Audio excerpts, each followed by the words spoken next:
وعلى الثلاثة الذين خلفوا حتى إذا ضاقت عليهم الأرض بما رحبت وضاقت عليهم أنفسهم وظنوا أن لا ملجأ من الله إلا إليه ثم تاب عليهم ليتوبوا إن الله هو التواب الرحيم. اور ان تینوں پر بھی اس نے رحمت کے ساتھ توجہ فرمائی جو پیچھے رکھے گئے تھے، یہاں تک کہ جب زمین ان پر تنگ ہو گئی باوجود اپنی وسعت کے، اور ان پر ان کی جانیں تنگ ہو گئی، انہوں نے یقین کر لیا تھا کہ اللہ تعالیٰ سے خود اللہ کے سوا کوئی جائے پناہ نہیں، پھر اللہ تعالیٰ نے بھی ان پر مہربانی کے ساتھ توجہ فرمائی تاکہ وہ توبہ کریں، یقیناً اللہ تعالیٰ بہت توبہ قبول کرنے والا ہے، نہایت رحم کرنے والا ہے۔ لفظی ترجمہ دیکھ لیں، وَعَلَا اور اوپر، الثَّلَاثَةِ تین کے ثلاثہ جو ہے وہ تین کے لیے آتا ہے، الذین وہ لوگ، خلفو جو خلف جو ہے خا لام اور فا یہ پیچھے کے معنوں میں ہوتا ہے نا، اختلاف کا ورڈ بھی ہوتا ہے اسی سے، خلاف کا ورڈ بھی، تو خلفو کا لفظی ترجمہ بنے گا جو پیچھے چھوڑ دیے گئے، جو اس کا لفظی ترجمہ ہے۔ اس کا مفہوم یہ بنتا ہے کہ جن کا معاملہ جو ہے وہ التوا میں ڈال دیا گیا تھا، یعنی جن کے معاملے کو تھوڑی دیر کے لیے روک دیا گیا تھا یا اس سے جو ہے وہ انتظار میں ان کو رکھا گیا تھا، جیسے ہم کہتے ہیں جن کا معاملہ ملتوی کر دیا گیا تھا وہ، حتیٰ یہاں تک کہ اذا جب، دوقت کا مطلب ہے تنگ ہوگی، روٹ ورڈ اس کا ہے داد یا اور قاف، دعیق ان کا ورڈ آپ نے سنا ہوگا اور دعاؤں میں بھی آتا ہے، اور تے جو ہے وہ مونس کے لیے آ رہی ہے، تو دوقت تنگ ہوگی، کیا تنگ ہوگئی، علیہم اوپر ان کے، الارض زمین، یعنی ان کے اوپر زمین تنگ ہو گئی تھی، بما بوجہ اس کے، رحبت وہ کھلی تھی یعنی وہ وسیع تھی، رحبہ جو ہے نا را حا اور با، اس کا مطلب ہوتا ہے وسعت ہونا، کشادگی ہونا، کھلا ہونا، اور تے جو ہے وہ ونس اگین چونکہ زمین کی بات ہو رہی ہے نا تو وہ مونس آ رہی ہے، باوجود اس کے کہ وہ کشادہ تھی، یعنی زمین تو کشادہ تھی لیکن ان کے اوپر تنگ ہو گئی تھی اپنی کشادگی کے باوجود، وضاقت اور تنگ ہو گئے، علیہم تنگ ہو گئی، علیہم ان پر، انفسہم جانیں ان کی، یا تنگ ہو گئے ان پر نفس ان کے، یعنی اپنی جانوں پر بھی ان کے تنگی ہو گئی تھی، وظنوا اور انہوں نے یقین کر لیا تھا، جان لیا تھا، ظن کہتے ہیں نا گمان کرنا، یقین کرنا، زوئے نون نون، اور انہوں نے جان لیا یا ان کو اچھی طرح سے پتہ چل گیا، ان یہ کہ لا نہیں، ملجأ کوئی جائے پناہ، ٹھیک ہے، یعنی کوئی آپ کہہ لیں کہ جہاں پہ جا کے انسان جو ہے وہ تھوڑا کوئی محفوظ اپنے آپ کو محسوس کر سکتا ہے نا، تو یہ اس معنی میں ہے، یہ لا ملجأ ولا منجأ من اللہ الا الیہ، اس طرح سے آپ نے شاید یہ دعا کے حوالے سے بھی سنا ہوگا۔ اچھا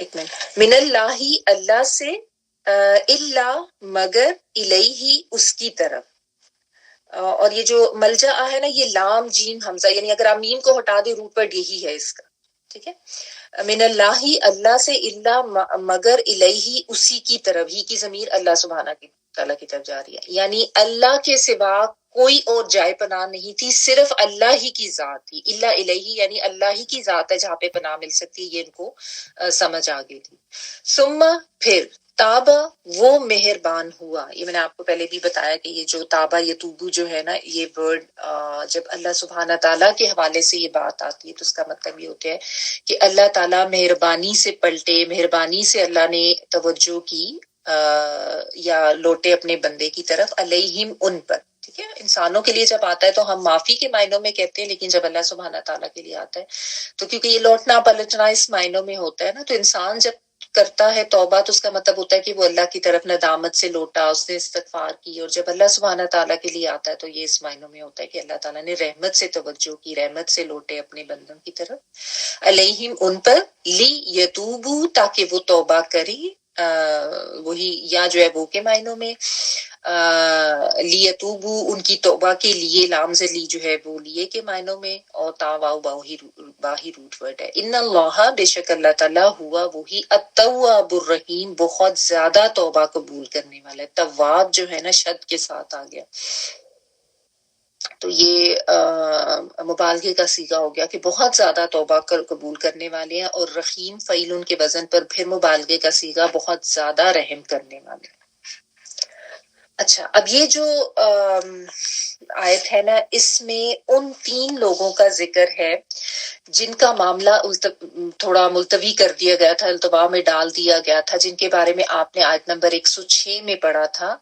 اور یہ 3 صحابی تھے، میں نے آپ کو وہاں پہ ان کے نام بھی بتائے تھے۔ تو حضرت کعب بن مالک تھے، ایک حضرت مرارہ بن ربی تھے، پھر حضرت حلال بن امیہ تھے۔ یہ لاسٹ 2 جو ہیں یہ تو بدری صحابی ہیں، اور پہلے والے بھی جو ہیں وہ بھی بہت مطلب بدر میں تو نہیں تھے، لیکن ویسے بھی باقی غزوات میں شامل ہوتے رہے۔ تینوں ہی صحابہ کرام جو ہیں بہت جید صحابہ، بہت کوئی ایسے نہیں کہہ سکتے کہ ان کی کوئی نیتوں پہ شک کیا جا سکتا ہے، بہت اسلام کے لیے اخلاص رکھنے والے صحابہ تھے، سچے مومن تھے، ٹھیک ہے، اور بار بار اپنے اخلاص اور کا ثبوت دے چکے تھے، قربانیاں کر چکے تھے یہ دین کے لیے، اور دین کے لیے بہت خدمات بھی تھیں ان کی۔ لیکن بس یہ ہوا کہ جب یہ تبوک کا معاملہ آیا نا، تو اس پر ان کا آپ کہہ لیں کہ کچھ اپنے بس سستی آ گئی، کوئی بشری تقاضے اپنے، جس کی وجہ سے یہ تھوڑا سا جو ہے نا پیچھے رہ گئے اور نہیں یہ ساتھ گئے، حالانکہ ان کے پاس کوئی شرعی عذر اس طرح سے نہیں تھا، ٹھیک ہے۔ تو ان کے بارے میں ہم نے بس اتنا ہی پڑھا تھا کہ جب نبی صلی اللہ علیہ وآلہ وسلم اور باقی صحابہ کرام واپس آئے اور ان کو یہ پتا چلا کہ بڑی سخت آیات اب تو منافقین کے حوالے سے آ رہی ہیں، تو یہ آپ صلی اللہ علیہ وآلہ وسلم کی خدمت میں حاضر ہوئے۔ انہوں نے کوئی بہانہ نہیں کیا، کوئی وہ نہیں کیا کہ اپنے آپ کو ستونوں سے باندھ لیں، جس طرح آپ نے پہلے کچھ اور لوگوں کے بارے میں پڑھا تھا، 6 لوگ تھے، اور انہوں نے آ کے بس سیدھا سیدھا اقرار کیا۔ تو نبی صلی اللہ علیہ وآلہ وسلم نے ان کو کہا تھا کہ ٹھیک ہے، یہ انتظار کرتے ہیں کہ اللہ کیا جائے گا، ہم لوگ انتظار کریں گے کہ اللہ سبحانہ تعالیٰ تمہارے لیے جو ہے نا وہ کوئی فیصلہ اس کے بارے میں جو ہے وہ نازل فرمائے۔ تو اس میں پھر یہ ہوا کہ نبی صلی اللہ علیہ وآلہ وسلم کی طرف سے بس یہ حکم ہو گیا تمام صحابہ کرام کو کہ ان سے جو ہے نا ایک مقاطعہ کر دیا جائے، یعنی ان سے کوئی بات چیت نہیں کرے گا، اور یہی ہوتا تھا کہ کوئی ان سے بات چیت نہیں کرتا تھا۔ تو ان کا جو معاملہ التوا میں ڈالا گیا تھا، اب ان کے بارے میں جو فیصلہ آیا ہے وہ یہاں پہ بتایا جا رہا ہے، اور اس کا یہ جو ان کا جو واقعہ ہے یہ سارا، اس میں جو یہ حضرت کعب بن مالک ہے نا، انہوں نے اپنا واقعہ خود بہت تفصیل کے ساتھ بیان کیا ہے، جو کہ حدیث کی کتابوں میں ہے، صحیح بخاری صحیح مسلم میں بھی۔ تو میں انہی کی زبانی جو واقعہ ہے نا وہ میں آپ کو پڑھ کے سنا دیتی ہوں کہ کس طریقے سے ایکچوئل سچویشن کیا ہو گئی تھی، ان کی اپنی فیلنگز احساسات کیا ہو گئے تھے، اور پھر وہ میں آپ کو ذرا پڑھ کے بتا دیتی ہوں، ٹھیک ہے۔ اچھا، یہ واقعہ انہوں نے اپنے بڑھاپے کے زمانے میں بتایا تھا، حضرت کعب بن مالک رضی اللہ تعالیٰ عنہ نے، جب کہ وہ نابینا بھی ہو چکے تھے، اور انہوں نے اپنے صاحبزادے حضرت عبداللہ سے، جو کہ ان کا ہاتھ پکڑ کر انہیں چلاتے تھے، یہ قصہ خود بیان کیا کہ غزوہ تبوک کی تیاری کے زمانے میں نبی صلی اللہ علیہ وآلہ وسلم جب کبھی مسلمانوں سے شرکت جنگ کی اپیل کرتے تھے، کیونکہ ظاہر ہے وہ اپیل تو کچھ کافی دن پہلے کر دی گئی تھی نا، اور تیاریاں ہو رہی تھیں، تو کہتے کہ میں اپنے دل میں ارادہ کر لیتا تھا کہ میں چلنے کی تیاری کروں گا، لیکن پھر واپس آ کر سستی کر جاتا تھا اور کہتا تھا کہ ابھی کیا ہے، جب چلنے کا وقت آئے گا تو تیار ہوتے کیا دیر لگتی ہے۔ اسی طرح بات ٹلتی رہی، یہاں تک کہ لشکر کی روانگی کا وقت آ گیا اور میں تیار ہی نہ تھا، ٹھیک ہے، ڈیلے کرتے رہے نا کہ اچھا بھی کر لوں گا، اچھا بھی کر لوں گا، سستی آتی رہی، ادھر ادھر کے دنیاوی معاملات میں رہے۔ میں نے دل میں کہا کہ لشکر کو چلنے دو، خیر ہے، میں 1-2 دن بعد راستے ہی میں ان سے جا کے مل لوں گا۔ انہوں نے کہا کہ چلو اب تو پتہ چل گیا کہ اب تو لشکر چلنے لگا ہے، میری تو تیاری کوئی نہیں ہے۔ تو انہوں نے کہا کوئی نہیں، کیونکہ آپ کو پتا ہے کوئی وہ فلائٹ ٹیک آف تو نہیں ہوتی تھی نا، ان کے اوپر گھوڑوں پہ لوگ جاتے ہیں، تو انہوں نے کہا کوئی نہیں، لشکر چل پڑے، میں 1-2 دن میں جا کے ان سے مل لوں گا۔ اب دیکھیں ہوتا ایسے ہی ہے نا، شیطان جو ہے وہ ساتھ ساتھ ورغلاتا رہتا ہے اور نیکی کے کاموں میں سستی دلواتا رہتا ہے انسان کو۔ کچھ ایسا ہی معاملہ ان کے ساتھ ہو رہا تھا، نیت ہے تھی جانے کی، جانا چاہ رہے تھے، لیکن بس پیچھے رہ گئے۔ تو پھر وہی سستی مانے ہوئی یہاں تک کہ وقت نکل گیا. اب اس زمانے میں جب میں مدینے میں رہا، یعنی اب لشکر تو آگے جا چکا تھا، تو کہتے ہیں کہ میرا دل یہ دیکھ دیکھ کر پھر بہت کڑتا تھا کہ میں پیچھے جن لوگوں کے ساتھ رہ گیا ہوں وہ یا تو منافق ہے یا پھر وہ ضعیف اور مجبور لوگ ہیں جن کو اللہ نے معذور کر رکھا تھا. یعنی ہم نے پڑھا تھا نا کچھ لوگ ایسے تھے جن کی شرعی معذوری تھی، عذر تھا، نہیں جا سکے تھے، تو ان کو اب یہ ہوتا تھا کہ یا تو منافقین ہے جو بغیر شرعی عذر کے رکے ہیں، تو یا پھر وہی ہے جن کا کوئی شرعی عذر ہے. تو اب ان کو یہ دیکھتے کہ دل ان کا کڑتا تھا. بہرحال جب نبی صلی اللہ علیہ وسلم تبوک سے واپس تشریف لائے تو حسب معمول آپ نے پہلے مسجد آ کر 2 رکعت نماز پڑھی. پھر یہ نبی صلی اللہ علیہ وسلم جب غزوات سے سفر سے واپس آتے تھے نا تو آپ کا معمول تھا. پھر لوگوں سے ملاقات کے لیے بیٹھے. اس مجلس میں منافقین نے آ کر اپنے عذر دیے اور لمبی چوڑی قسموں کے ساتھ اپنے عذر پیش کرنے شروع کر دیے. 80 سے زیادہ آدمی تھے یہ لوگ. نبی صلی اللہ علیہ وسلم نے ان میں سے ایک ایک کی بناوٹی باتیں سنی، ان کے ظاہری عذر جو تھے ان کو قبول کر لیا، ان کے باطن کو اللہ پر چھوڑ کر فرما دیا اللہ تمہیں معاف کرے. پھر جب میری باری آئی میں نے آگے بڑھ کر سلام عرض کیا. آپ میری طرف دیکھ کر مسکرائے اور فرمایا کہ آپ آؤ، تمہیں کس چیز نے روکا تھا؟ تو میں نے عرض کیا کہ اللہ کی قسم اگر میں دنیا میں سے کسی کے سامنے حاضر ہوا ہوتا تو ضرور کوئی نہ کوئی بات بنا کر اس کو راضی کرنے کی کوشش کرتا. باتیں بنانی تو ظاہر ہے مجھے بھی آتی تھی، لیکن آپ کے متعلق تو میں یہ یقین رکھتا ہوں کہ اگر اس وقت کوئی جھوٹا عذر پیش کر کے میں نے آپ کو راضی کر بھی لیا تو اللہ تعالیٰ آپ کو ضرور حق بات بتا دے گا اور آپ مجھ سے ناراض ہو جائیں گے. اگر میں سچ کہوں تو چاہے آپ ناراض ہی کیوں نہ ہو، مجھے یہ امید تو ہے کہ اللہ میرے لیے معافی کی کوئی صورت ضرور پیدا فرما دے گا. واقعہ یہ ہے کہ میرے پاس کوئی عذر نہیں ہے جسے پیش کر سکوں. میں جانے پر پوری طرح قادر تھا. اس پر آپ صلی اللہ علیہ وسلم نے فرمایا یہ وہ شخص ہے جس نے سچی بات کہی. اچھا اٹھو اور جا کر انتظار کرو یہاں تک کہ اللہ تعالیٰ تمہارے معاملے میں کوئی فیصلہ کر دے. میں اٹھا اور اپنے قبیلے کے لوگوں میں جا بیٹھا. اب قبیلے کے سب لوگ میرے پیچھے پڑ گئے اور انہوں نے مجھے ملامت کرنا شروع کر دی کہ تم نے بھی کوئی عذر کیوں نہ دے دیا. اب یہ باتیں سن کر میرا نفس بھی تھوڑا آمادہ ہونے لگا کہ میں دوبارہ سے حاضر ہوتا ہوں اور کوئی بات بنا دیتا ہوں. لیکن مجھے یہ معلوم ہوا کہ 2 اور سالے آدمی مرارہ بن ربیع اور حلال بن امیہ رضی اللہ تعالیٰ عنہ انہوں نے بھی وہی سچی بات کہی ہے جو میں نے کہی ہے. تو کہتے ہیں مجھے تھوڑی تسلی ہوگی اور میں اپنی سچائی پر جمع رہا. اس کے بعد نبی صلی اللہ علیہ وسلم نے عام حکم دے دیا کہ ہم تینوں آدمیوں سے کوئی بات نہ کریں. یعنی جب تک اللہ سبحانہ تعالیٰ کی طرف سے کوئی حکم نہیں آ جاتا نا تب تک آپ صلی اللہ علیہ وسلم نے منع کر دیا تھا کہ ان سے کوئی بات نہ کریں. وہ دونوں تو گھر بیٹھ گئے لیکن میں نکلتا تھا گھر سے باہر، جماعت کے ساتھ نماز پڑھتا تھا، میں بازاروں میں چلتا پھرتا تھا لیکن کوئی مجھ سے بات نہیں کرتا تھا. ایسے لگتا تھا کہ یہ زمین بالکل بدل گئی ہے. یہ جو اللہ سبحانہ تعالیٰ نے یہاں پہ بتایا نا حتی اذا ضاقت علیہم الارض بما رحبت، یعنی تھی تو کشادہ ہی تھی، لوگ تو تھے وہاں پہ، کسی ویرانے میں وہ نہیں چلے گئے تھے، اسی جگہ پہ تھے، اسی علاقے میں، اسی شہر میں تھے، لیکن ان کو ایسے لگتا تھا کہ جیسے زمین جو ہے نا وہ بالکل ہی بدل چکی ہے، یعنی کسی اور جگہ پر وہ آ چکی ہے. وہ کہتے ہیں کہ میں یہاں ایسے لگتا تھا جیسے میں اجنبی ہوں اور اس بستی میں کوئی بھی میرا واقف نہیں ہے. حالانکہ وہی جگہ تھی جہاں پہ وہ ہمیشہ سے رہ رہے تھے، لیکن اب ان کو لگتا تھا کہ سب اجنبی ہو گئے. کیوں؟ کیونکہ کہتے ہیں کہ مسجد میں نماز کے لیے جاتا تو حسب معمول نبی صلی اللہ علیہ وسلم کو سلام کرتا تھا، لیکن میں انتظار ہی کرتا رہ جاتا تھا کہ جواب کے لیے آپ صلی اللہ علیہ وسلم کی ہونٹ جنبش کریں. نماز میں نظریں چرا کر آپ صلی اللہ علیہ وسلم کو دیکھتا تھا کہ آپ کی نگاہیں مجھ پر کیسی پڑتی ہیں، مگر وہاں یہ حال تھا کہ جب تک میں نماز پڑھتا آپ صلی اللہ علیہ وسلم میری طرف دیکھتے رہتے اور جہاں میں نے سلام پھیرا تو آپ کی نظر جو ہے وہ میری طرف سے ہٹ جاتی تھی.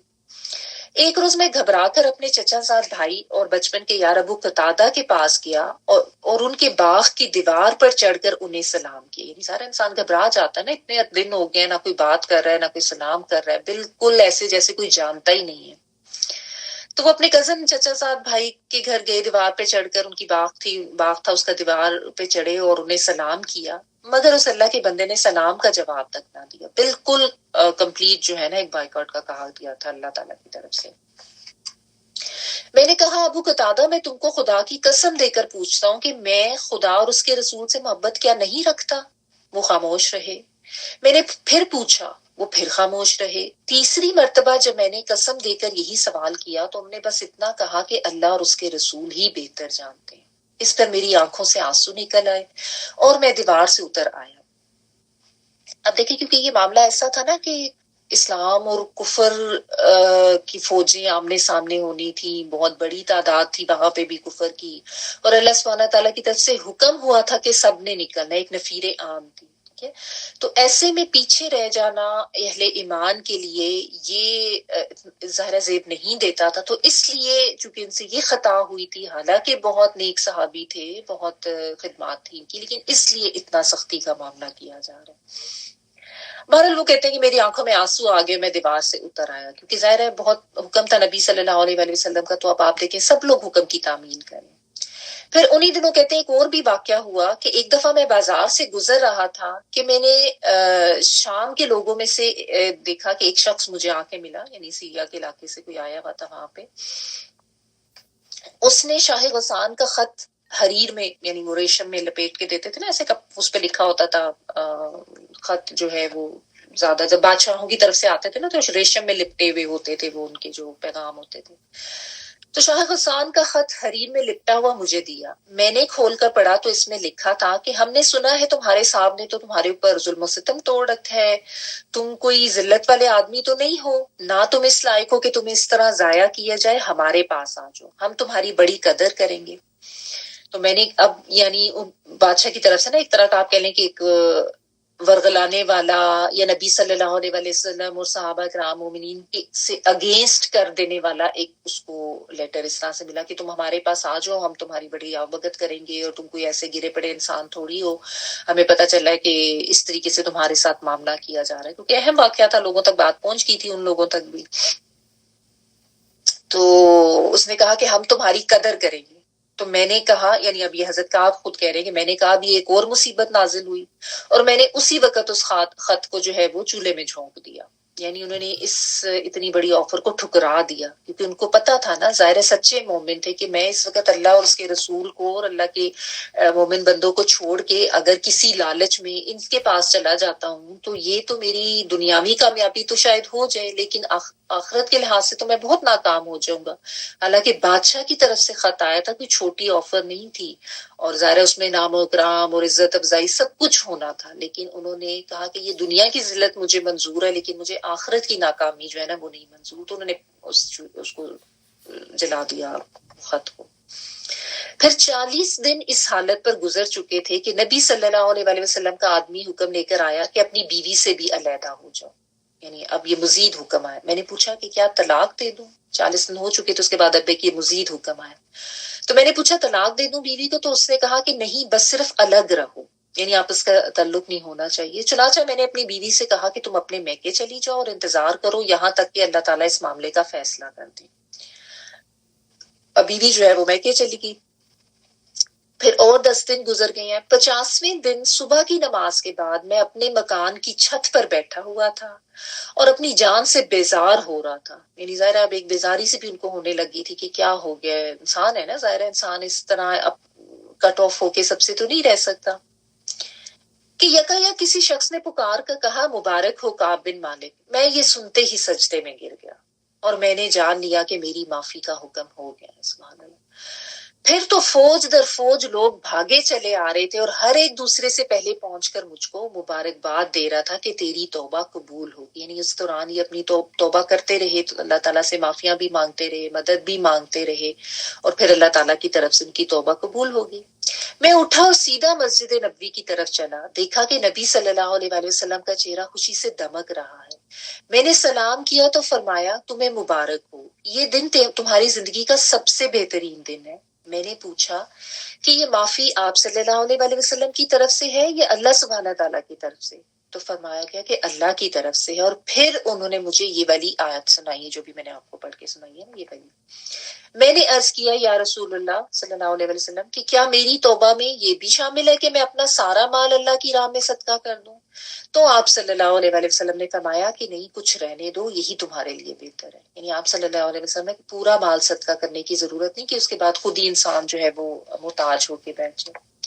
میں نے اس ارشاد کے مطابق اپنا خیبر کا حصہ رکھ لیا، باقی سب صدقہ کر دیا. تو یہ ہم پہلے بھی پڑھ چکے ہیں نا کہ توبہ کے لیے یہ بھی ضروری ہے کہ ساتھ انسان صدقہ بھی کرے. ٹھیک ہے، تو توبہ کی تقویت کے لیے اور زیادہ بہترین طریقہ ہے یہ توبہ کا. پھر میں نے اللہ سبحانہ تعالیٰ سے عہد کیا کہ جس سچ اور راست بازی کے صلے میں اللہ سبحانہ تعالیٰ نے مجھے معافی دی ہے اس پر اب میں قائم رہوں گا. تو مام عمر، چنانچہ آج تک میں نے کوئی بات جان بوجھ کر خلاف واقعہ نہیں کہی، اور اللہ سبحانہ تعالیٰ سے امید رکھتا ہوں کہ آئندہ بھی مجھے اس سے بچائے، کیونکہ اللہ تعالیٰ نے ان کے سچ بولنے پر ان کی معافی کی نا. تو اللہ سبحانہ تعالیٰ سے پھر انہوں نے ایک عہد بھی کر لیا کہ میں آگے بھی ہمیشہ سچ ہی بولوں گا. تو اس واقعے سے جو ہے نا سچ کی بھی اہمیت پتہ چلتی ہے. تو اب آپ دیکھیں کہ بہت سے آپ کہہ لیں کہ ایک واقعے سے ہمیں اسباق مل جاتے ہیں. سب سے پہلی بات تو یہی ہے کہ دیکھیں، کفر اور اسلام کی جب طاقتیں آپس میں ہیں اور ان کی کشمکش کا معاملہ ہے نا، تو وہ بہت نازک معاملہ ہوتا ہے. تو ایسے میں کسی لحاظ سے بھی پیچھے رہ جانا جو ہوتا ہے، یہ چاہے اس میں نیت بھی ایسی نہیں تھی لیکن وہ بھی انسان کی ایسی بڑی کوتاہی شمار ہو سکتی ہے. ٹھیک ہے نا. تو اس لحاظ سے بہت کانشیس رہنا چاہیے کہ کسی لحاظ سے بھی جو ہے وہ کفر کا ساتھ دینے والا انسان نہ بن جائے. اور یہ بھی کہ اپنے جو فرائض ہیں نا ان کی ادائیگی میں انسان کو ایسے سستی یا تساہل نہیں کرنی چاہیے. ٹھیک ہے، کہ وہ بھی انسان کے لیے ظاہر ہے قصور اور گناہ کا ہی باعث بن جاتی ہے اور پکڑ ہوتی ہے اس میں. پھر آپ اس میں اگر آپ دیکھیں نا کہ سارا معاشرہ جو ہے اس کی اگر آپ دیکھیں کہ کتنی ایک جو اس کی روح سامنے آتی ہے کہ نبی صلی اللہ علیہ وسلم نے آ کے اپنی قیادت اور اپنی تربیت میں کیسا زبردست ایک معاشرہ وہاں پہ تشکیل دیا تھا کہ ایک طرف منافقین بھی آئے ہیں، انہوں نے آ کے جھوٹے بہانے کیے، ان کی غداریاں سب کو پتا تھی، ان کے ظاہری عذر سن لیے گئے اور ان کو چھوڑ دیا گیا، کیونکہ ان کا معاملہ جو تھا وہ تو چھوڑ دیا گیا نا کہ ان کو تو دنیا چاہیے، تو ان میں بس آخرت میں کا معاملہ اللہ پہ چھوڑ دیا گیا، کیونکہ وہ تو ظاہر ہے ان کے ساتھ تو کوئی امید ہی نہیں تھی نا کہ وہ کوئی اخلاص رکھائیں گے، وہ تو اندر سے کافر تھے. لیکن دوسری طرف یہ ایک سچے خالص مومنین کا معاملہ تھا جو جانثار بھی تھے، جو قربانیاں دینے والے بھی تھے اور پہلے ہمیشہ بہت خدمات بھی کرتے رہے تھے دین کے لحاظ سے، لیکن ان کے ساتھ اس طرح کا سختی کا معاملہ کیا گیا. لیکن وہ صرف اس وجہ سے تھا کہ اللہ سبحانہ تعالیٰ کی طرف سے مطلب یہ استغفار کریں، توبہ کریں اور پھر اللہ تعالیٰ کی طرف سے ان کے اوپر مہربانی ہو. یعنی آپ دیکھیں نبی صلی اللہ علیہ وسلم نے ایک حکم دیا اور پورے جو نبی صلی اللہ علیہ وسلم کے ساتھ جو جماعت صحابہ کرام کی انہوں نے بھی کس طریقے سے اس چیز کو نافذ کیا کہ ہر ایک نے اس حکم کی تعمیل کی. ہر کوئی چاہ نہیں تھا رہا ایسا کرنا ان کے ساتھ، دل میں سب کو تکلیف ہوتی تھی، کیونکہ یہ جو پتہ چلتا نا کہ سب بھاگے آئے تھے ان کو مبارک دینے کے لیے کہ اللہ نے تمہاری توبہ قبول کر لی ہے. تو یہ پتہ چلتا ہے کہ آپ صلی اللہ علیہ وسلم کے احکامات کی تعمیل کرنا بھی آپ صحابہ کرام کے لیے کتنا ضروری تھا کہ نہ چاہتے ہوئے بھی کر رہے تھے. ٹھیک ہے نا. اور پھر اس میں جو ہے ایک نبی صلی اللہ علیہ وسلم کی محبت اور شفقت بھی نظر آتی ہے. ٹھیک ہے نا. اور پھر جو آگے جن کے ساتھ یہ معاملہ ہو رہا ہے ان کی بھی آپ دیکھیں کہ کیسی حکم کی تعمیل کرنا اور کیسی ان کی ایک یہ صفت سامنے آتی ہے کہ وہ کتنی عاجزی سے اور کتنے صبر سے بس وہ جھکے ہوئے تھے اللہ سبحانہ تعالیٰ کے حکم کے لیے، بےتاب تھے کہ اللہ تعالیٰ کی طرف سے جو ہے ہمارے لیے کوئی اچھا معاملہ ہو جائے، اور اس چیز کو بھگت رہے تھے. ٹھیک ہے. تو یہ اس میں آپ دیکھیں. اور پھر اس میں یہ بھی ظاہر ہے جو ان کا جو ایک اخلاص نظر آتا ہے کہ بیچ میں ایک وہ بادشاہ کی طرف سے اتنی بڑی آفر بھی کی گئی ہے لیکن دین کے لیے سچے تھے نا، خالص تھے، کہیں اور نہیں گئے، کسی اور طرف انہوں نے دھیان نہیں دیا. حالانکہ ایسے ٹائم پہ کوئی بھی ہوتا تو کہتا ہے کہ چھوڑو اس علاقے کو اور میں جاتا ہوں، مجھے تو بادشاہ کی طرف سے اتنی بڑی آفر آئی ہے. لیکن ان کا ایسا اخلاص تھا دین کے لیے کہ انہوں نے اپنے اوپر یہ مصیبت لینا جو ہے وہ گوارا کی، لیکن یہ نہیں گوارا کیا کہ میں اللہ کو یا اللہ کے دین کو چھوڑ جاؤں یا اللہ کے رسول کو چھوڑ جاؤں صلی اللہ علیہ وسلم. تو ایسا زبردست نمونہ ملتا ہے نا اس معاشرے کا، اور یہی وہ معاشرہ ہے جو اللہ سبحانہ تعالیٰ اور قرآن مجید کہ جو اللہ تعالیٰ کے جو احکامات ہمیں ملتے ہیں، یا آپ یہ کہہ لیں کہ قرآن کے ذریعے ہمیں جو معاشرہ قائم کرنے کی پتہ چلتی ہے اہمیت، وہ یہی معاشرہ ہے جس میں اس طریقے سے اللہ اور اس کے رسول کی بتائی ہوئی حدود کی پابندی کی جانی چاہیے. ٹھیک ہے نا. تو اس میں پھر اللہ کی رحمت اور شفقت بھی نظر آتی ہے نا، کہ جب کوئی بندہ اخلاص کے ساتھ توبہ کرتا ہے تو اللہ تعالیٰ اس کو قبول کرتے ہیں. ٹھیک ہے نا. حالانکہ 50 دن تھے، بڑی سخت سزا ایک طرح کی ہو گئی تھی، سب طرف سے بائیک آؤٹ ہو گیا تھا، لیکن اللہ سبحانہ تعالیٰ کی طرف سے پھر معافی ملی. ٹھیک ہے نا. تو اس کڑی آزمائش میں بھی یہ لوگ ثابت قدم رہے، صبر کرتے رہے، اور اللہ تعالیٰ سے انہوں نے جو اپنا تعلق ہے نا وہ مضبوط رکھا. اس میں بھی یہ سبق ملتا ہے کہ ایسی کوئی بھی کسی بھی قسم کی آزمائش انسان کے اوپر آ جائے نا، تو بس اللہ سے اپنا تعلق جو ہے نا وہ نہیں توڑیں، اور زیادہ مضبوط کریں، اور زیادہ جوڑ کے رہیں، اور دعا کرتے رہیں اللہ تعالیٰ سے. نا امید نہ ہو، بس امید اپنی بنا کے رکھیں، اللہ پہ اپنا توکل جو ہے نا مضبوط وہ کرتے رہیں، اور بس جڑ کے رہیں، اور یقین رکھیں کہ اللہ سبحانہ تعالیٰ جو ہے نا وہ ضرور اس آزمائش عافیت کے ساتھ اور خیریت کے ساتھ نکال لیں. ٹھیک ہے. تو اس میں پھر ساتھ یہ بھی ایک چیز ہے کہ جو ایسا دیکھیں، جس طرح یہ جو خوشی کا موقع ہے نا، اور ایک نیکی کے کاموں میں، تو نیکی کا اس طرح کا کوئی کام جس میں تکمیل کی خوشی مل رہی ہو، تو اس پر ایک دوسرے کو مبارکباد دی جا سکتی ہے. جیسے کوئی حج عمرہ کر کے آیا ہے، یا کوئی تکمیل قرآن ہوا ہے، یا کوئی اور ایسا کوئی خوشی کا معاملہ جو بھی ہے، اچھا نیک معاملہ ہے، تو آپ اس پہ ایک دوسرے کے مبارک دے سکتے ہیں. ٹھیک ہے نا. اور پھر یہ بھی پتہ چلتا ہے کہ اس طرح جب دین کے طرف سے کوئی احکامات آئے ہیں، یا دین کا کام ہے جس کے لیے بلایا جا رہا ہے، تو اس میں فوری لبیک کہیں، اس میں سستی نہ کریں. ٹھیک ہے. اور یہ بھی کہ معافی اللہ سبحانہ تعالیٰ کی طرف سے ہوتی ہے. دیکھیں، آپ صلی اللہ علیہ وسلم نے بھی اپنی طرف سے یہ نہیں کہہ دیا کہ ٹھیک ہے ہماری طرف سے میں تمہیں معاف کرتا ہوں. نہیں، اللہ سبحانہ تعالیٰ کے احکامات کا آپ صلی اللہ علیہ وسلم بھی انتظار کرتے تھے. اچھا، تو یہ یہاں پہ اس واقعے میں ہمیں کافی سارے جو ہیں اس طرح کے سبق ملتے ہیں. اور پھر ایک سب سے بڑی بات یہ کہ سچ بولنا، سچ پر قائم رہنا. ٹھیک ہے. انہوں نے سیدھا آئے، کوئی بہانے نہیں کی، کوئی عذر نہیں کی، آ کے بتا دیا کہ جی یہ ریزن تھی. ٹھیک ہے. اچھا،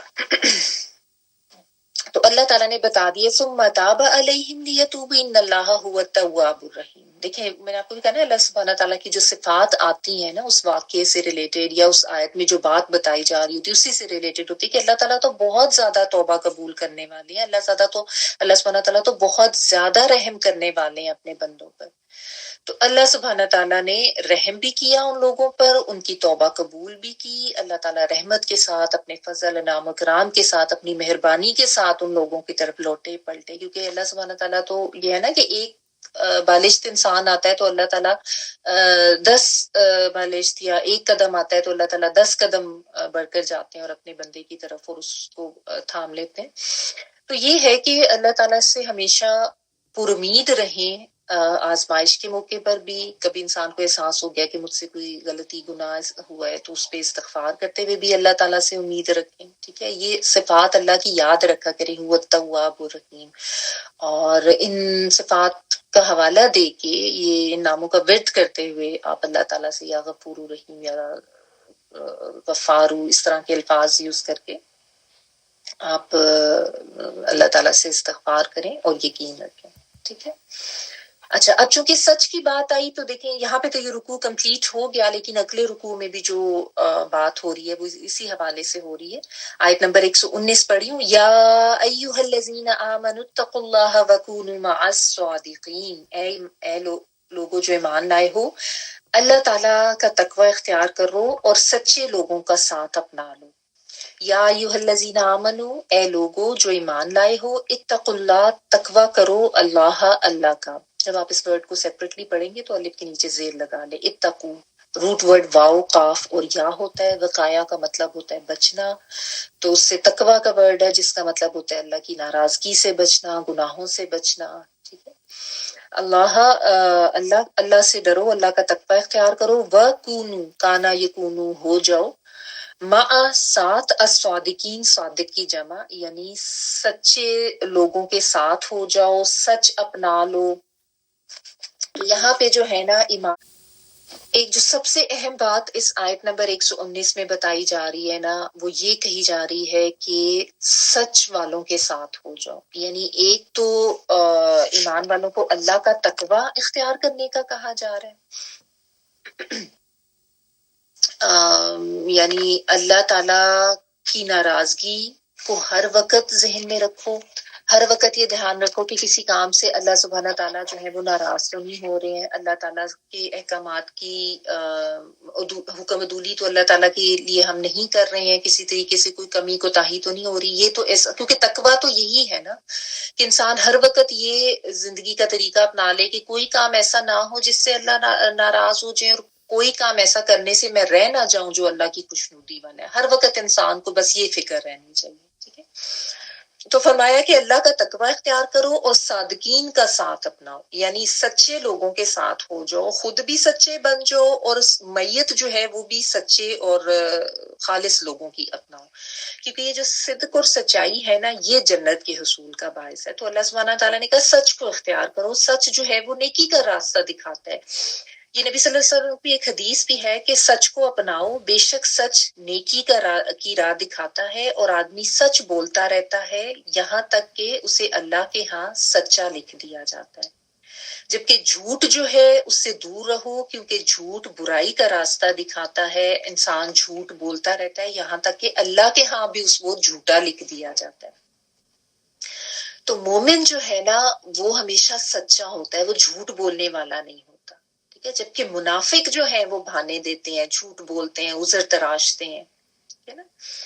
اور چونکہ صحبت جو ہے انسان کے اوپر وہ اثر انداز ہوتی ہے، تو اس لیے کہا گیا کہ سچے لوگوں کی صحبت اپناؤ۔ تو اپنی کمپنی جو ہے نا، یہ بھی دھیان رکھیں کہ اپنے دوست احباب سچے لوگوں کی کمپنی اپنائیں، کیونکہ جو جھوٹے لوگ ہوتے ہیں جب انسان ان کے ساتھ رہتا ہے تو آہستہ آہستہ اس کے اوپر بھی اس کمپنی کا اثر تو ہوتا جاتا ہے نا، کیونکہ انسان جن لوگوں کے ساتھ دن رات رہے گا، ان کے طور طریقے کے زیر اثر رہے گا، تو اس کے ساتھ ظاہر اثر تو اس کے اوپر بھی ہوتا جائے گا ان لوگوں کا۔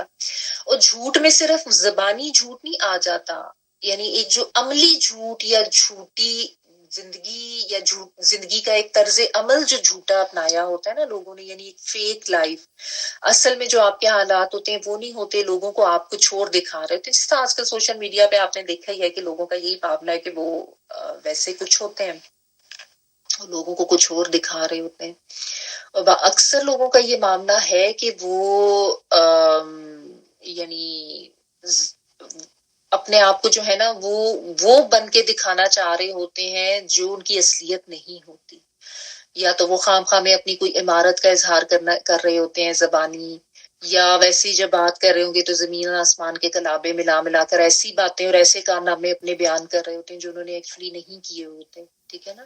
یا دوسروں کی جو کوئی کامیاب ہوتی ہیں اس کو اپنا سہرا اس پہ باندھ رہے ہوتے ہیں کہ ہم نے یہ کیا یا ہم سے وہ ہو گیا۔ تو یعنی جھوٹ کی کوئی بھی قسم ہے، چاہے آپ اپنے آپ کو کوئی بڑا امیر کبیر شو آف کرنا چاہ رہے ہیں، یا اپنے آپ کو کوئی بڑا ماڈرن دکھانا چاہ رہے ہیں جو کہ آپ اصل میں نہیں ہیں، یا ایسی اپنے کارنامے بیان کر رہے ہیں جو آپ نے نہیں کیے، ٹھیک ہے نا۔ یا آپ نے اپنا آپ جیسا ہوتا ہے نا کہ دکھاوا کرنے کے لیے لوگوں کو ایسی چیزیں لا کے سوشل میڈیا پہ ڈال دینا، اپنی کوئی عمارت دکھانے کے لیے، کوئی گاڑی یا کوئی جگہ کہ ہم تو یہی کرتے رہتے، ہم تو یہاں گئے وہاں گئے، اس طرح کی چیزیں جو کہ ایکچوئل انسان ہوتا نہیں ہے، بس اپنی آپ کو ایک فیک لائف اپنائی ہوئی ہے نا۔ آج کل تو یہی چل رہا ہے سوشل میڈیا پہ، لوگوں کو امپریس کرنے کے لیے، ان کو دکھانے کے لیے۔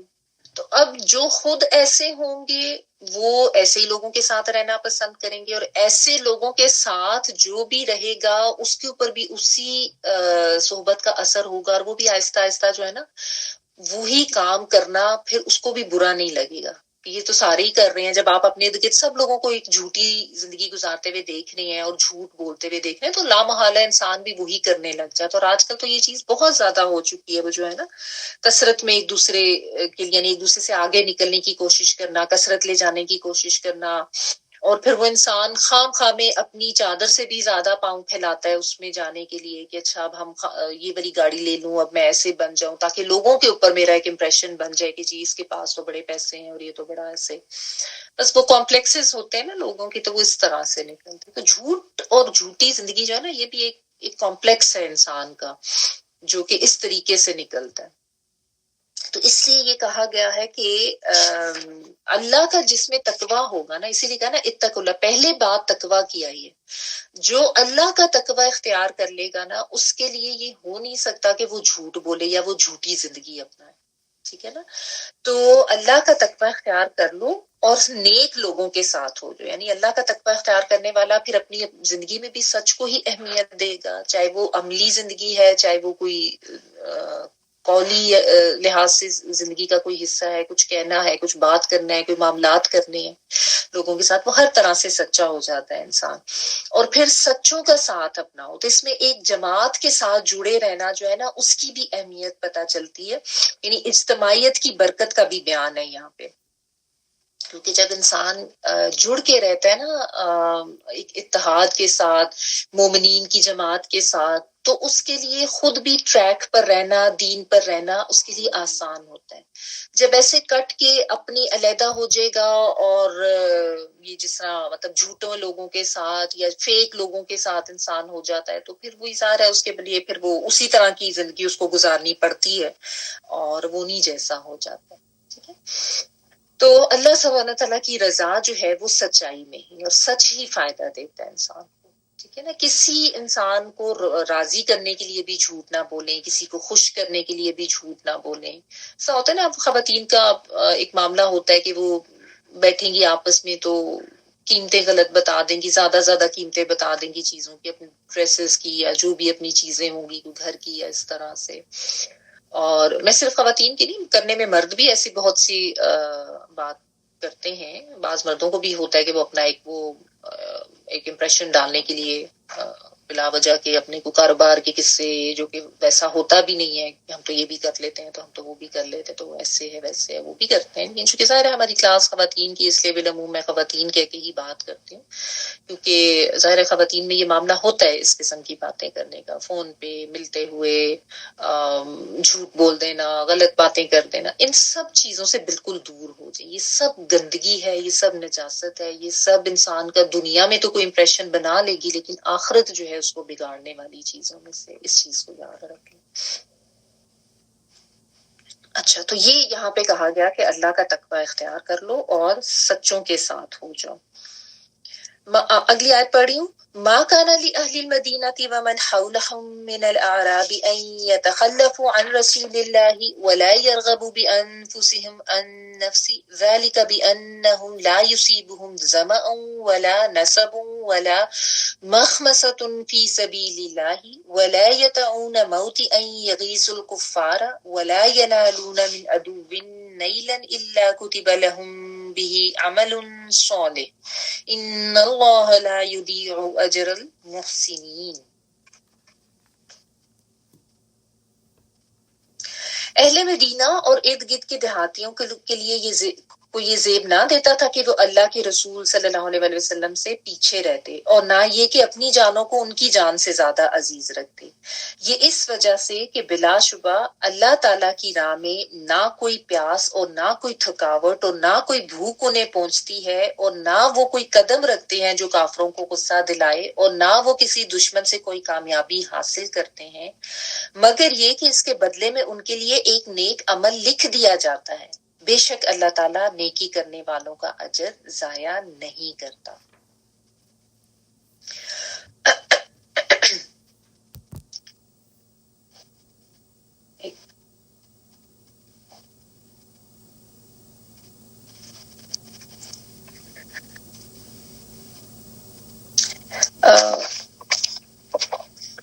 ماں کانا نہیں ہے، کیا نہیں ہے، اس سے مراد یہ کہ جیسے وہ کہتے ہیں نا کہ جائز نہیں ہے یا زیب نہیں دیتا، یہ اس معنی میں ہے. نہیں جائز ہے لی اہل المدینہ مدینتی مدینہ والوں کے لیے، لام ذلی لیے کے معنوں میں، اور اہل رہنے والے، اہل المدینتی مدینہ والوں کے لیے، ومن حولہم اور جو ان کے آس پاس تھے. حول جو ہے ہا واو لام، یہ ارد گرد کے لیے آتا ہے، جیسا ماحول کا ورڈ ہم یوز کرتے ہیں جو ہمارے ارد گرد ہوتا ہے. تو حولہم جو ان کے ارد گرد یعنی ان کے آس پاس کے رہنے والے، جو بدوی عرابی لوگ تھے نا. من العرابی، عراب میں سے، میں نے آپ کو اس دن بھی بتایا تھا کہ جو جیسے دیہاتی لوگ بدوی عرابی ان کو کہتے تھے، مدینہ کے باہر کے شہر کے باہر کے لوگ. من العرابی، عراب میں سے، ان یہ کہ یتخلفو وہ پیچھے رہ جائیں، یا آتائن والا وہ کے معنوں میں، اور خا لام فا جو ہے میں نے آپ کو بتایا خلف پیچھے کے معنوں میں ہے، اور یتخلفو کہ وہ پیچھے رہ جائیں. ٹھیک ہے. تا جو اس میں باب کی آئی ہے، ان رسول اللہ اللہ کے رسول سے، یعنی نبی صلی اللہ علیہ وسلم کے ساتھ جانے سے وہ پیچھے رہ جائیں. یہ زیب نہیں دیتا تھا نہ تو مدینہ والوں کو اور نہ مدینہ کے باہر رہنے والوں جو بدوی قبائل تھے ان کو بھی. ولا اور نہ یرغبو وہ رغبہ کا مطلب ہوتا ہے چاہنا، محبت کرنا، رغبت رکھنا. ٹھیک ہے نا. ویسے تو اس کا مطلب اس طرح سے ہے کہ وہ نہیں، ان کو چاہیے تھا کہ وہ اپنی جانوں کو ان کی محبت رکھتے، بھی انفسہم اپنی جانوں سے، ان نفسی ہی سے مراد نبی صلی اللہ علیہ وسلم ہے، اپنی جانوں کی وہ زیادہ محبت رکھتے نبی صلی اللہ علیہ وسلم کی جان کی نسبت. ہے نا.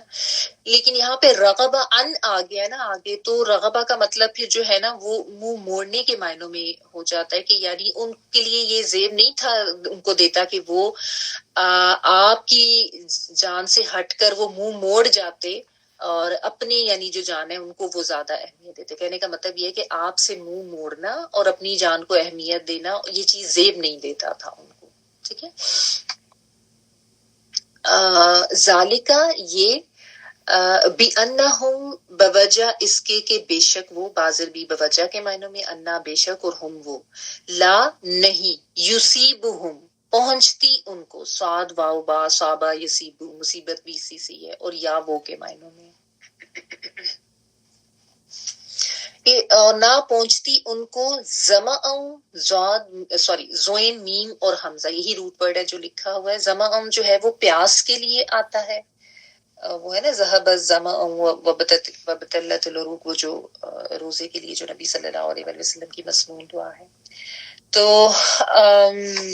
پیاس، ظمأ و لا اور نہ، نصب جو ہے وہ تھکاوٹ کے معنوں میں، اور نہ تھکاوٹ، ولا نصب ہوتا ہے نا ایسے جیسے کوئی چیز گاڑ دینا، تو جب انسان تھک جاتا ہے تو جیسے بیٹھ جاتا ہے نا. ٹھیک ہے. ولا اور نہ مخمصۃ بھوک، خا میم اور صاد، مخمصہ جو ہے یہ بھوک کے لیے آتا ہے، اور نہ بھوک یعنی پیاس، تھکاوٹ اور بھوک، تین چیزوں کا یہاں پہ ذکر کیا گیا. فی سبیل اللہ، اللہ کے راستے میں. اور کیا چیز، ولا یطعون موطئا اور نہیں وہ قدم رکھتے، کوئی قدم رکھنا. یتعونا کا جو روٹ ورڈ ہے نا، موتین کا بھی یتعونا، اس کا روٹ ورڈ ہے واو تا اور حمزہ. ٹھیک ہے. اور اس کا مطلب ہوتا ہے اپنے پاؤں کے ذریعے کسی چیز کو روندنا یا کسی چیز کو پامال کرنا. ٹھیک ہے. تو ولا یتعونا نہیں وہ قدم رکھتے، یا وہ کے معنوں میں، اور واو تا حمزہ روٹ ورڈ ہے، نہیں وہ قدم رکھتے، موتین جو ہے یہ کسی جگہ پہ کوئی قدم. ٹھیک ہے. یغیزو جو کہ غیظ و غضب دلائے، غصہ دلائے، غین یا زا، کس کو، الکفارا کفار کو. ولا اور نہ ینالونا انہوں نے لیا، نالا ینولو جو ہے نا نیلن، یہ نون یا لام، اس کا مطلب ہوتا ہے کوئی چیز جس کو انسان ایسے اپنے ہاتھ سے پکڑ لے یا لے کسی چیز کو لے لے. وہ آپ نے پڑھا تھا نا، لن تنالوا البر حتی تنفقوا، یعنی انسان نیکی کو پکڑ ہی نہیں سکتا، پا ہی نہیں سکتا جب تک کہ وہ چیز نہ خرچ کرے جو اس کو خود پسند ہے. تو یہ وہی ورڈ ہے نون یا لام.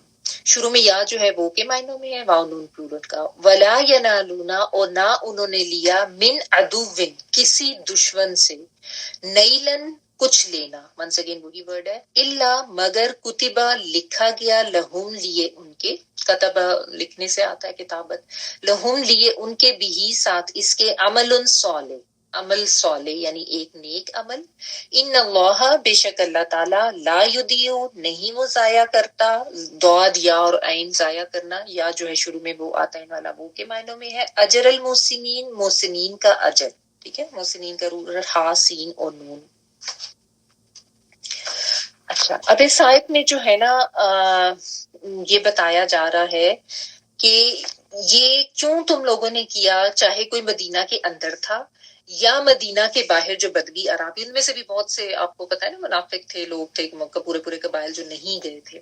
تو اللہ سبحانہ تعالیٰ یہاں پہ ان کی سرزنش کر رہے ہیں کہ چونکہ غزوہ تبوک میں نکلنے کے لیے ایک عام منادی کی گئی تھی، سب کو کہا گیا تھا نکلنے کا، فرض عین قرار دیا تھا، کیونکہ عام حالات میں جہاد جو ہے وہ فرض عین نہیں ہوتا، فرض کفایہ ہوتا ہے. فرض کفایہ یعنی جس کو کچھ لوگ بھی ادا کر دیں تو وہ ہو جاتا ہے. آپ صلی اللہ علیہ وسلم زندگی میں یہ واحد غزوہ تھا جس میں سب کے لیے نکلنا جو ہے وہ لازم قرار دیا گیا تھا، یعنی جس کو فرض عین قرار دیا گیا تھا.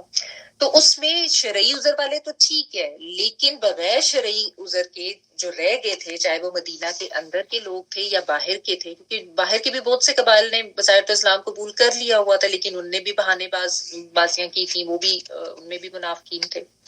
تو ان کو سرزنش کی جا رہی ہے کہ تمہیں ضرور ساتھ شامل ہونا چاہیے تھا. یہ تمہیں زیب بھی نہیں دیتا کہ اللہ کے رسول صلی اللہ علیہ وسلم کی جان سے تم اپنی جان کو زیادہ اہم سمجھو.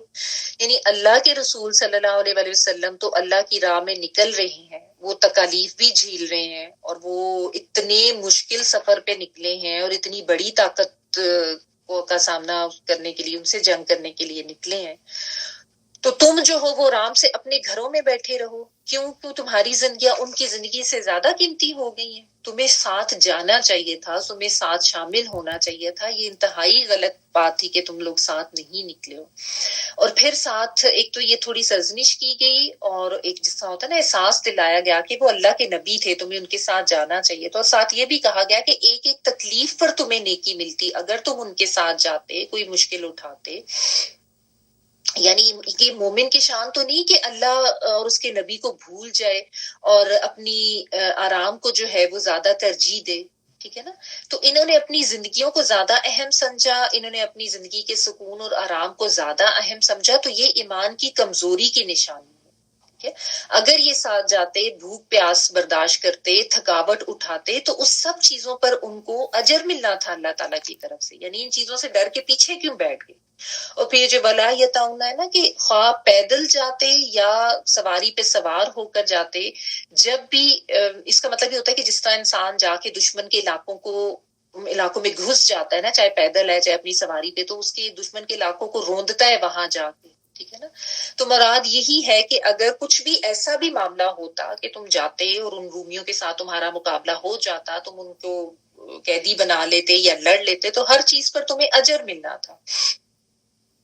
تو کوئی بھی ایسا کام تم اللہ کی راہ میں کرتے تو وہ تمہارے لیے عمل صالح کے طور پر ہی لکھا جانا تھا، ٹھیک ہے. تو یعنی تمہیں اپنی جانوں سے زیادہ نبی صلی اللہ علیہ وسلم کی جان کو اہمیت دی جانی تھی. جس طرح وہ ایک نبی صلی اللہ علیہ وسلم کی حدیث ہے نا، جو پہلے بھی ہم نے ایک دو دفعہ پڑھی ہے، کہ آپ صلی اللہ علیہ وسلم نے فرمایا تھا کہ تم میں سے اس وقت تک کوئی کامل مومن ہو ہی نہیں سکتا جب تک کہ میں اس کو اس کے گھر بار اور سب چیزوں سے اور اس کی جان سے بھی زیادہ بڑھ کے عزیز نہ ہو جاؤں. تو یہ یہاں پہ بتایا گیا کہ ایون اگر کوئی غیر اختیاری فعل بھی تم اس طریقے سے اللہ کی راہ میں اٹھاتے نا، بھوک پیاس تھکاوٹ یا دشمن کا حملہ یا دشمن کے ساتھ لڑائی. اب ظاہر ہے یہ بھوک پیاس تو غیر اختیاری اضطراری فعل ہے نا، یا تھکاوٹ ہو جانا یا دشمن کا حملہ ہو جانا، تو اس پر بھی تمہیں اجر ملنا تھا، ٹھیک ہے.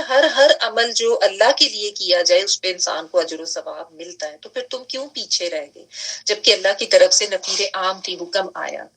تو اگر تم ایسا احسان کا رویہ اپناتے تو اللہ تعالیٰ تو محسنین کے اجر ضائع نہیں کرتے، ٹھیک ہے. ایک صحابی جو ہے ان کے بارے میں یہ بھی آتا ہے کہ وہ اس طرح جب یہ لشکر چلا گیا نا، تو وہ اپنے باغ میں آئے اور بیوی جو تھی اس نے ان کو وہاں پہ جیسا ہوتا ہے وہ بیٹھنے کے لیے کپڑا بچھا کے دیا درخت کے سائے میں، تازہ کھجوریں لا کے دی، پانی لا کر دیا.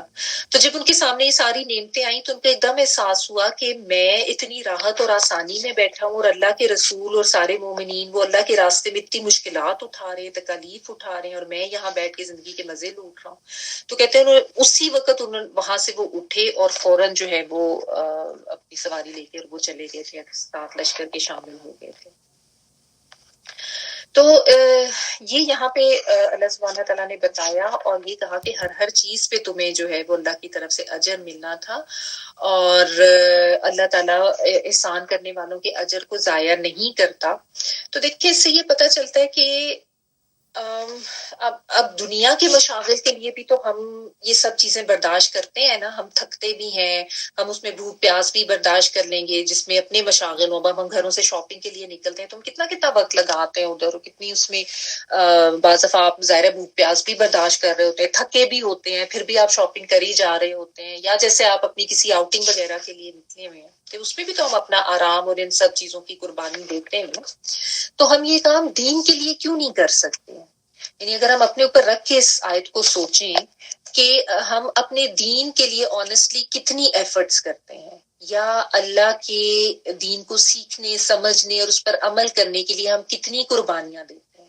دنیا کے لیے تو ہم بہت کرتے ہیں، لیکن جب دین کے لیے بات آتی ہے تو ہمیں تھوڑا سا وقت نکالنا بھی مشکل لگ رہا ہوتا ہے، اور ہم ہائے وائے یا اس کے لیے جو ہے ہم توجیحات یا دلائل دینا شروع کر دیتے کہ میں اس لیے یہ نہیں کر سکتا.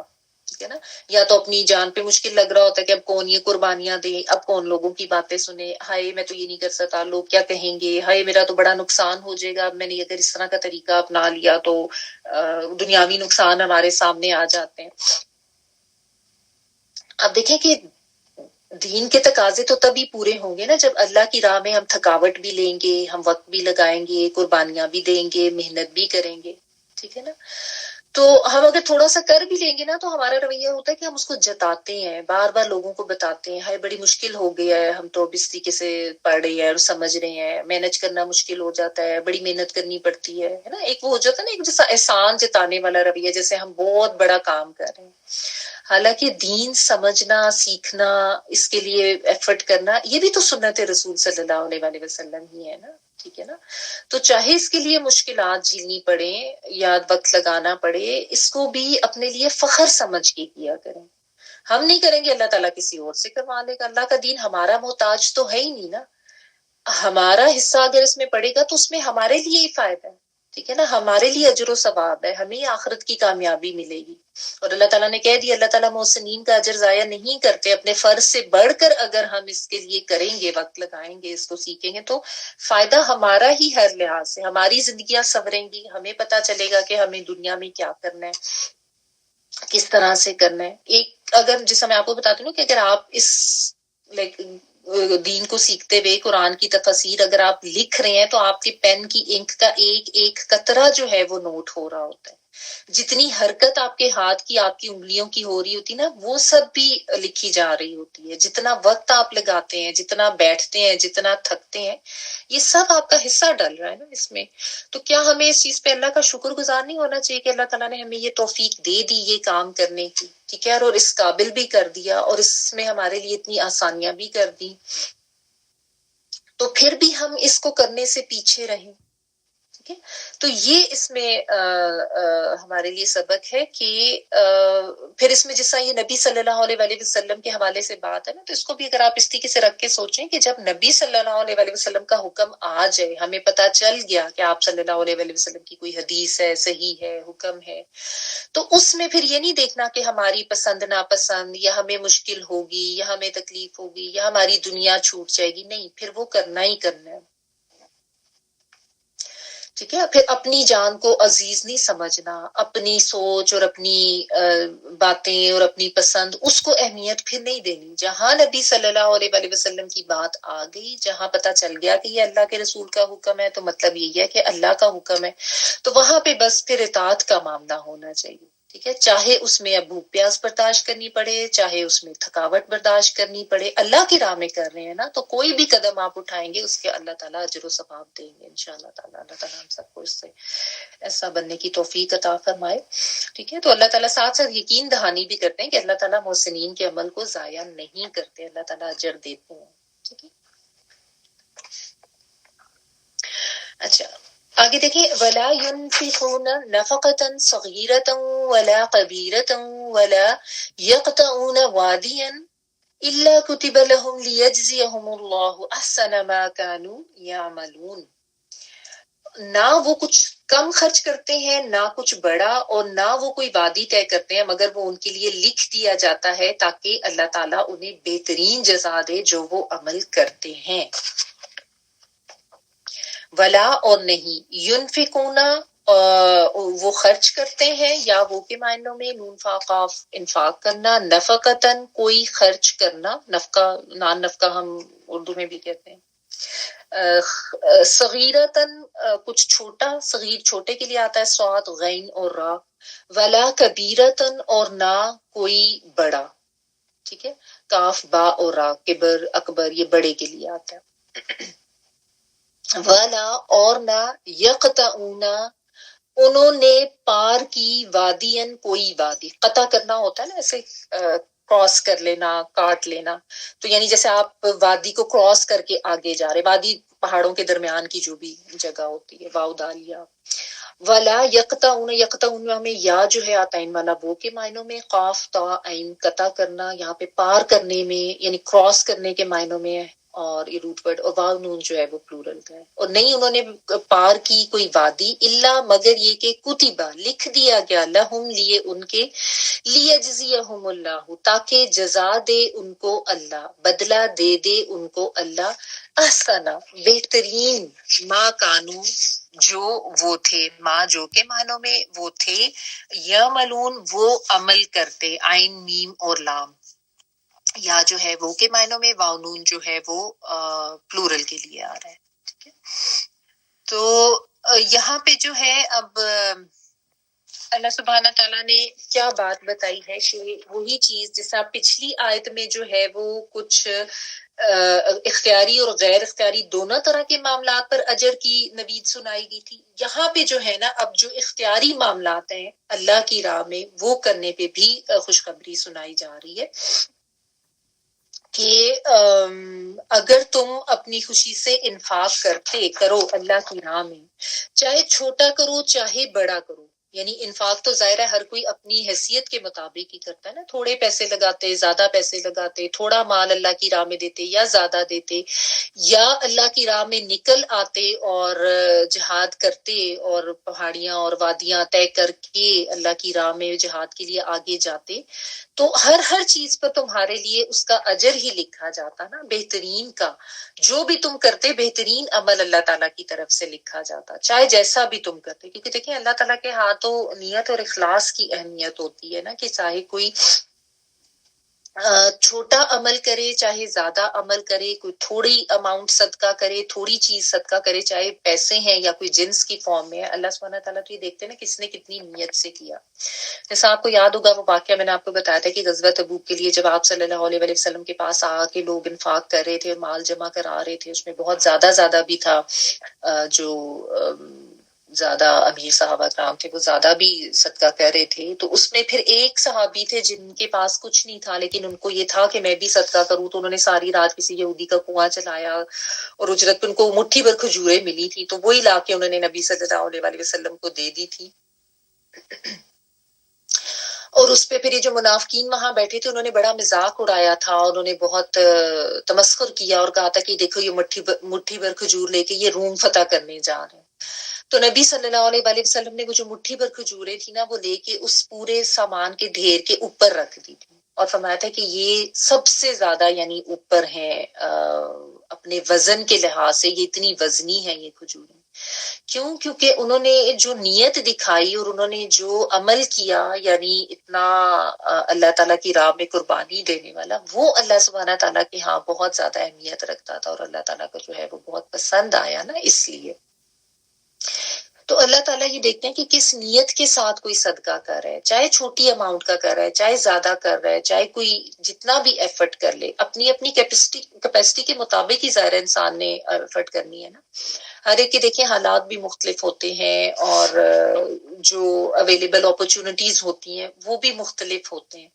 تو ہر کوئی ہے وہ اپنی کیپیسٹی اور اپنے حالات کے تحت ہی ظاہر اللہ کی راہ میں نکلتا ہے نا. لیکن جتنا بھی کوئی کرے، جتنی خالص نیت سے وہ کرے گا، تھوڑا کرے گا، زیادہ کرے گا، اللہ تعالیٰ کی طرف سے اس کا اجر تو لکھ دیا جاتا ہے.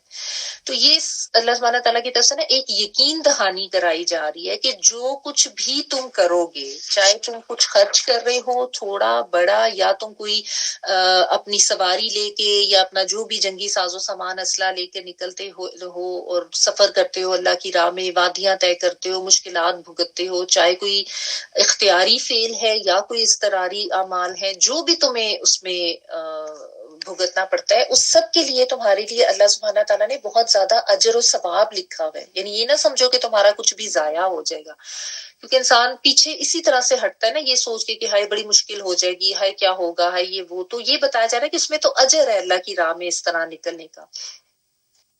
یہ جو ہے یہاں پہ ایک خوشخبری بھی دی گئی اور یقین دہانی بھی اللہ سبحانہ تعالیٰ کی طرف سے جو ہے نا وہ کروائی گئی.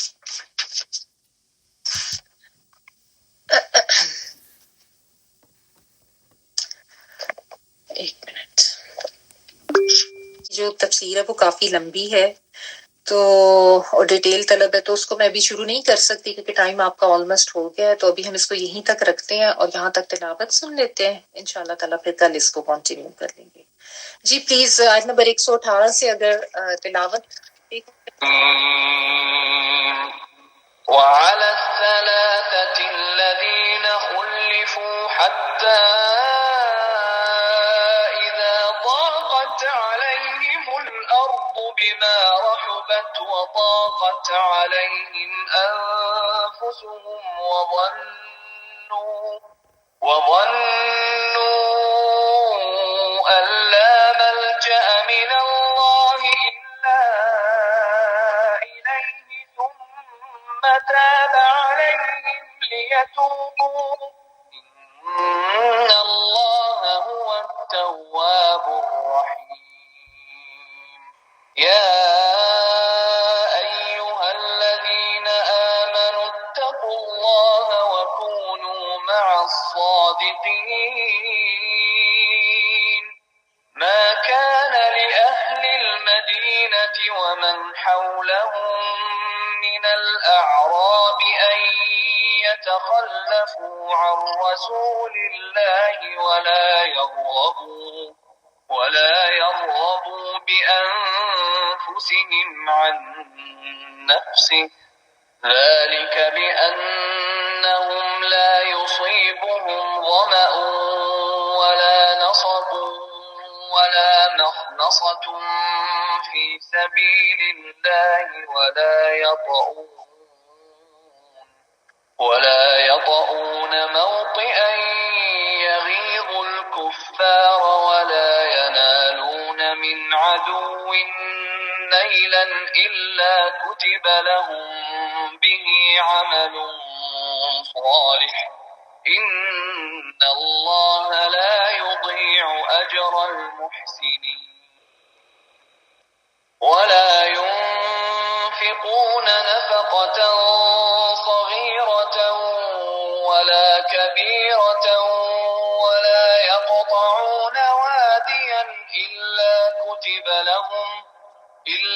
كتب لهم ليجزيهم الله أحسن ما كانوا يعملون.